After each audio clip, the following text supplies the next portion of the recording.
You can post valuable content every day and still make no sales. Helpful tips are not automatically sales content. Here on my channel, I show you how to turn your content into cash.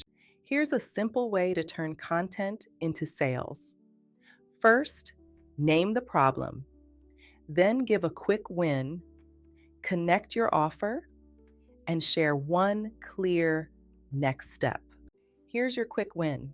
Instead of posting random tips, pick one small part of the bigger problem your offer solves.